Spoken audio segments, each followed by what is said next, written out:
Salam əziz qardaşlar, əziz izləyicilər. Xoş gördük hər birinizi.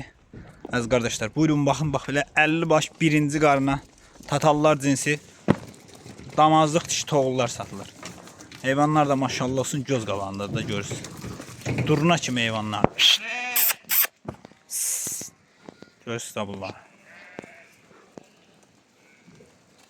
50 baş heyvandır. Çoxsu da qoşdan çıxıb. Ay maşallah. Durna kimi heyvanlar var.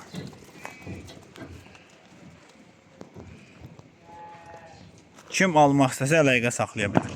Ünvan da Beyləqan rayonu.